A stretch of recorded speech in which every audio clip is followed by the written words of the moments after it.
Hello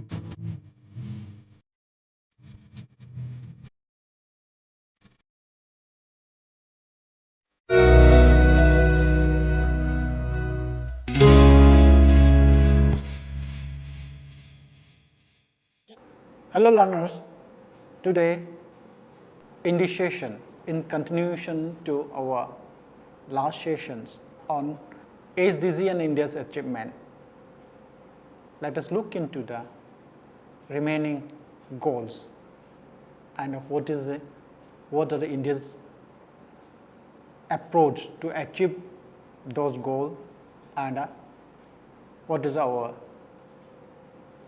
progress so far. In the last session, we have looked up to goal number 9.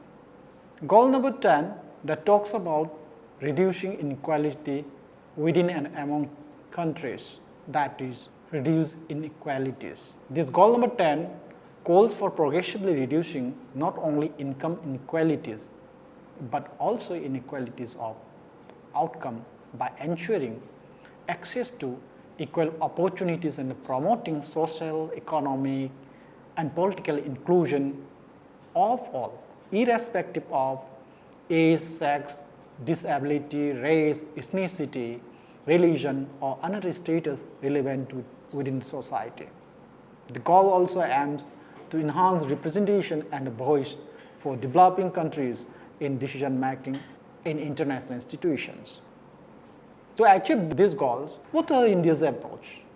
As we know, our country in India, you will see inequality tax on many forms, that is in income and consumption, structural inequalities based on gender, religion, caste, and social groups, as well as we will see regional inequality, all of which manifest in equalities of opportunities and access. But India remains committed to championing social, economic, and political equality through legislation and well-designed multi-sectoral interventions.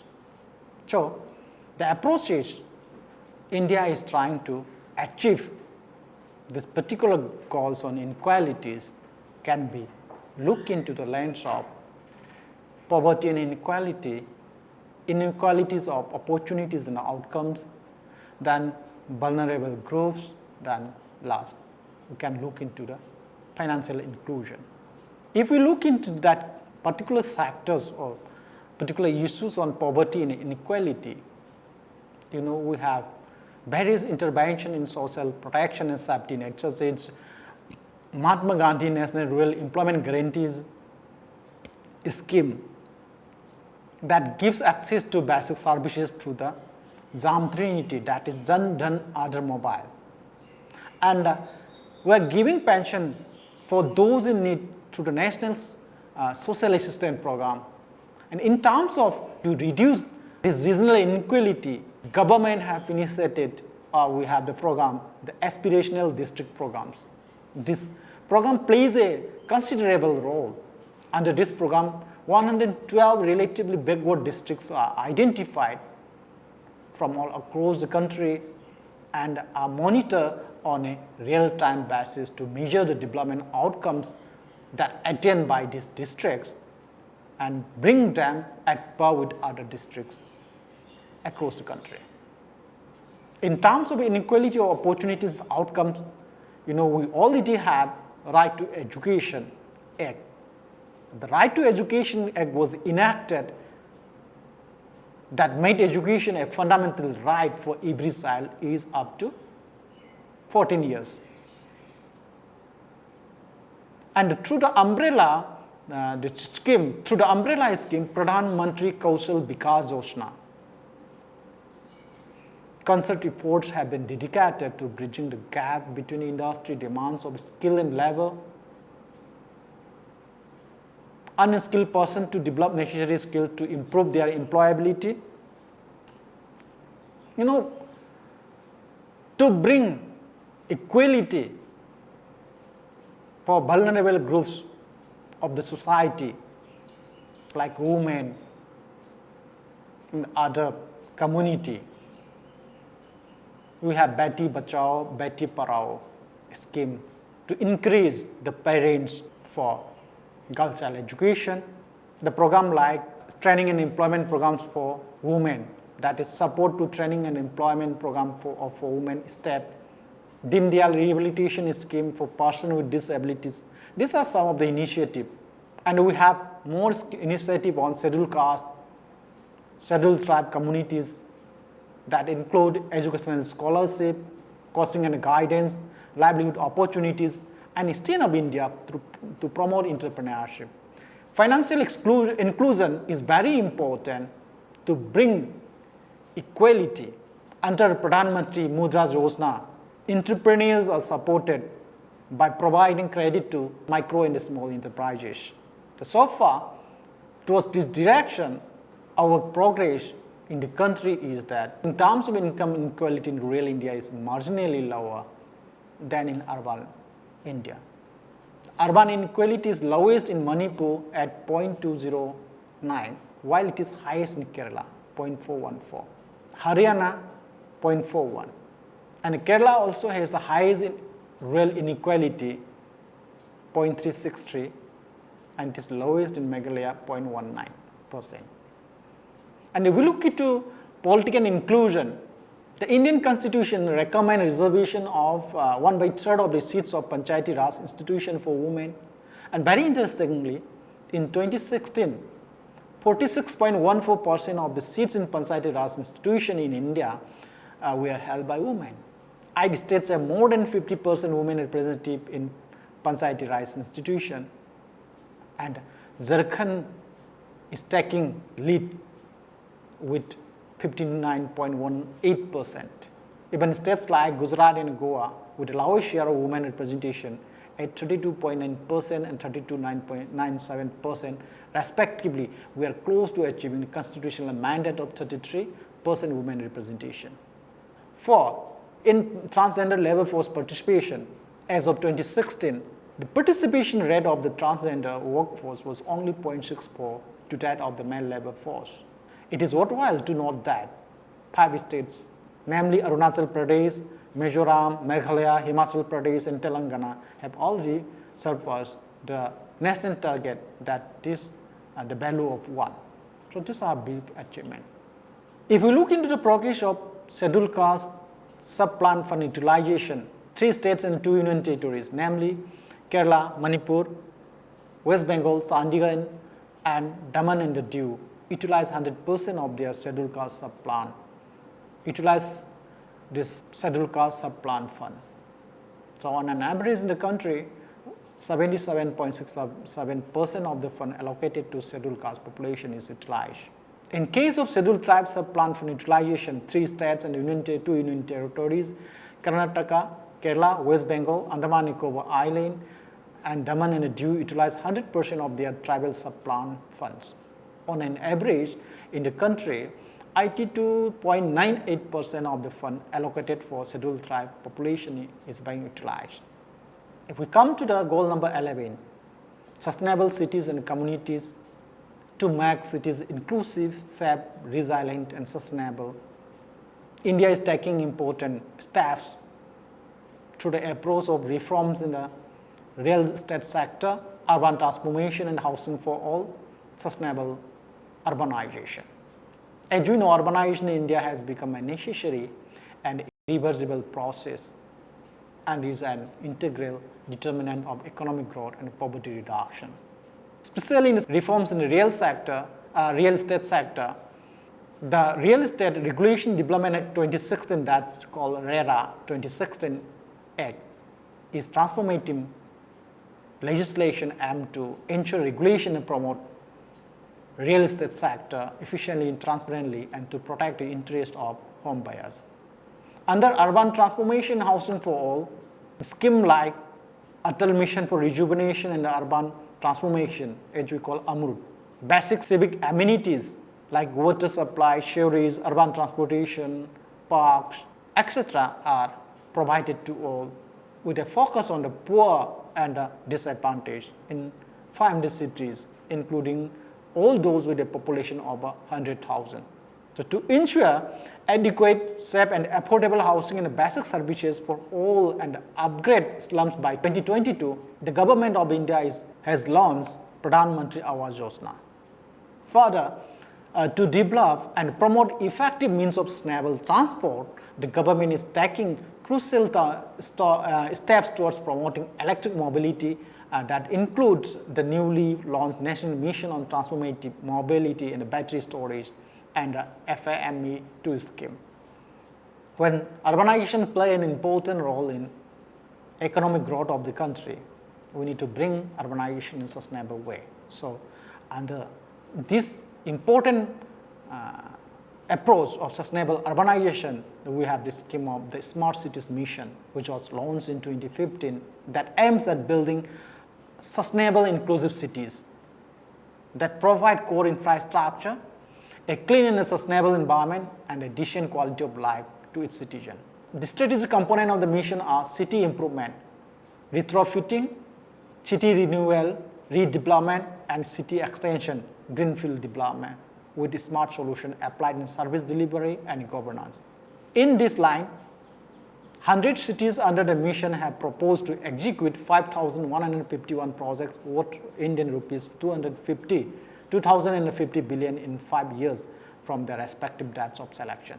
As of 2019, 31.01% of houses were completed under Pradhan Mantri Awas Yojana, especially in the urban area, is against the total number of houses sanctioned for construction. Goa has made 91.11% of its housing demand. Then under this, we can look into our approach of door-to-door waste collection. Proper and established waste management is essential for sustainable cities. In this category, or in this particular approach of door-to-door waste collection, 7 states and 5 union territories have achieved the target of 100% door-to-door waste collection. And even Rajasthan is very close to achieving the target at 99.81%. So in all over India, across India, 19.99% of the wards have 100% from door-to-door collection. The another approach which we need to look into the progress is waste processed. As of June 2019, only 56% of total waste generated gets processed. The best performers among the states are Chhattisgarh and Madhya Pradesh, with 84% of its waste getting processed. It's followed by Gujarat 79%, and among the union territories, Puducherry leads the processing 90% of its waste, followed by Chandigarh 89%. That shows that we are progressing well. Another important approach is to achieve this goal is we need to install sewage treatment capacity. So the installed sewage treatment capacity as a proportion of sewage generated in urban India is 37.58% as of March 2015. Himachal Pradesh, Sikkim and the Union Territory of Chandigarh have a much higher sewage treatment capacities as compared to sewage being generated. In goal number 12, response consumption and production to ensure sustainable consumption and production patterns. Human use up more resources than what the planet can renew in a year. This is very well known. The global material footprint, which is the quantum of raw material extracted to meet the consumption demand, has increased by 113% from 43 billion metric tons in 1990 to 92 billion tons in 2019. It is also projected that it will grow to now 190 billion tons by 2016, which could be very disastrous for the planet in its life. Another striking development is the shift of energy and a resource-intensive stage of production to developing countries with less resource efficiency that results in the usage of more resources. To achieve this goal, what is our India's approach? India is moving towards implementing the 10-year framework of programs on sustainable consumption and production, that is 10 Y.S.C, which is a global commitment to accelerate the shifts towards sustainable consumption and production in both developed and developing countries. This 10 Y.S.C has 6 program areas. They are sustainable public procurement, sustainable buildings and construction, sustainable tourism including ecotourism, sustainable food system, consumer information, and sustainable lifestyles and education. The approaches India is following can be looked into natural resource management food system, resource efficiency, sustainable construction and building, public procurement system, then sustainable tourism system. Under natural resource management and food system, as we know, we have National Mission on Sustainable Agriculture, the National Action Plan on Climate Change that strives to optimize agricultural productivity and mitigate climate change impact. Soil health management initiative promotes organic manures and biofertilizers and low input sustainable agriculture. We are also trying, countries are also trying to implement resource efficiency, like we have energy efficiency scheme. And to promote sustainable construction and building, we have green building norms and rules. For public procurement, government has given a boost to reform in public procurement policy and practices. Several public sector entities in government department have already incorporated environmental and energy efficiency criteria in their procurement decision. In sector of sustainable tourism, the government has launched a comprehensive sustainable tourism criteria for three major segments of the tourism industry, namely tour operators, accommodation and beaches, backwater lakes and river sectors, which incorporate various eco-friendly measures like sewage treatment plant, rainwater harvesting system, waste management system, pollution control, introduction of non-chlorofluorocarbons equipment for refrigeration and air conditioning, measures for energy and water conservation, among others. We can look our progress, for example, in terms of annual groundwater withdrawal. About 36% of the net available groundwater in India is withdrawn. The national upper limit is 70%, so that the groundwater is replenished at a normal rate.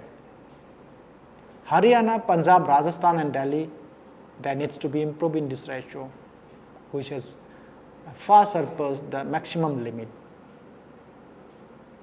Sikkim and Arunachal have 0.06 and 0.28% of groundwater withdrawal against it's available. When we look into the progress of hazardous waste generation, the per capita hazardous waste regenerated in the country is 0.0057 metric tons per annum. Among the states and union territories, Mizoram and Lakshadweep are the best performers, effectively to treat this hazardous waste generation. Then the hazardous waste sent for recycling. In India, the quantity of hazardous recycled waste to generated is 0.04, and Nagaland state displays the best performance, having already achieved the target, whereas the Mizoram and Sikkim are aspirant in this category. In municipal solid waste treated, only 20.75% of municipal solid waste generated gets treated in the country. So we need to treat more than that. So the percentage of MSW, municipal solid waste treated, is again generated is the highest in Tripura at 60.34% among the states, and in Chandigarh 67.5% among the union territories. We have grid interactive biopower. As of October 2019, the installed capacity of grid interactive biopower per 1 lakh population for India is 0.758 megawatt. Our target is to achieve 2.11 megawatt installed capacity of grid interactive biopower per 100,000 population by 2030. Karnataka has already surpassed this target with an installed capacity of grid interactive biopower per 100,000 population at 2.859 megawatt. Wards with 100% source segregation. 67.76% of municipal wards in India have 100% source segregation in Indian cities. Chhattisgarh, Dadra and Nagar Haveli, Daman and Diu have already achieved this target. Goal number 13, climate action. To take urgent action to tackle climate change and its impact. Climate change is affecting the planet in its life more than ever. So the goal 13 aims is to integrate climate action into national policies and strategies and promote mechanisms for raising capacities for effective climate change planning and management. The focus on the urgent action to combat climate change and its impacts requires incorporation of both climate change mitigation and climate change adaptation. India, with its vast geographical diversity, has a significant number of climate regimes and diverse regional and local weather conditions. So this makes the country vulnerable to climate change and related risks. In the last few years, we have seen that the number of floods, drought, and as well as risks from tsunamis and cyclones are experienced in coastal areas. Agricultural economies, for example, India being an agricultural country, our agricultural economy will be adversely affected due to this global warming phenomenon that includes intense heat waves, flood and droughts, water stress, and reduced food production. A comprehensive strategy is required to convey the ambition of adopting green technologies, promoting the use of clean and modern source of energy, advocating for behavior change for sustainable use of resources. India has adopted a wide range of initiatives at national as well as at the international level. Our approaches can be looked into the integrated climate actions in policies, strategies, and planning, then clean energy initiative, emission intensity initiative, improving disaster reduction and preparedness schemes. To integrate climate actions in policies, strategies, and planning, we have National Action Plan on Climate Change. Then at the national level and at the state level, under NFPCC, we have State Action Plan on Climate Change. I will not go in detail over here. To bring clean energy, the National Clean Energy Fund helps to finance and promote clean energy initiative along with the allocation of resources for clean energy research. The Pradhan Mantri Ujjwala Yojana scheme gives LPG. Under this scheme, LPG connections are given especially in rural areas. To control the emission intensity, now we have the Central Pollution Control Board in association with the State Pollution Control Board or pollution control committees monitor air quality across the country under the National Air Quality Monitoring Program. This NIMP network has 680 monitoring stations, which is located in 300 cities or towns covering 29 states and 6 union territories.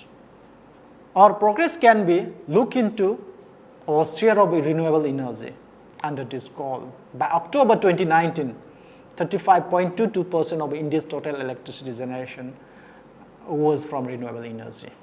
35.22%. Karnataka, Tamil Nadu, and Maharashtra led the country in the generation of power from renewable energy with production capacities of 17.9 gigawatt, 15.6 gigawatt, and 12.7 gigawatt respectively. With the power generation close to 2.5 gigawatt, Jammu and Kashmir lead the union territories in the generation of renewable power. In terms of share of power, renewable power as a proportion of the total electricity generated, Himachal Pradesh leads the country. 94% of the total electricity generated in Himachal Pradesh is from renewable sources.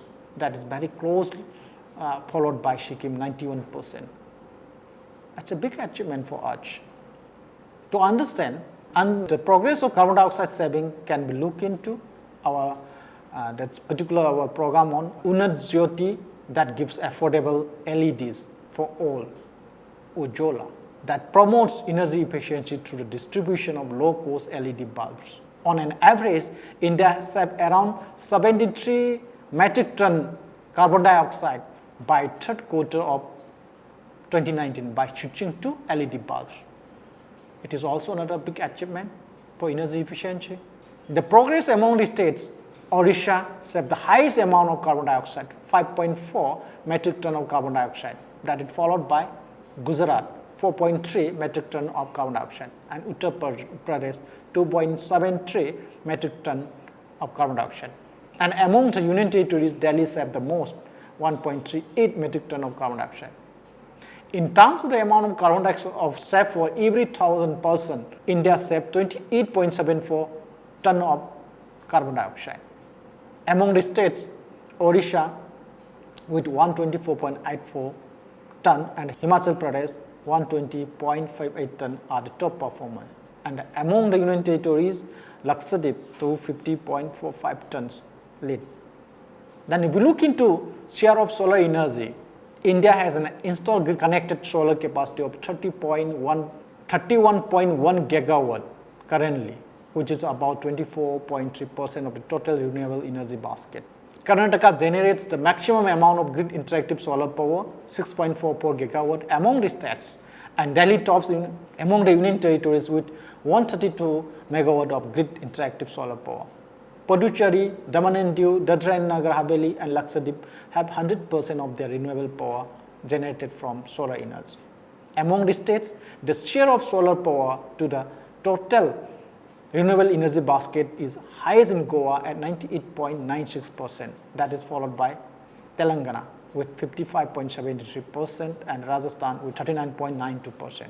Learners, we have discussed from goal number 10 to goal number 13 in this session. So, we will continue with another remaining goal number 14, 15, 16 and 17 another session. Thank you. Let us meet in the next session.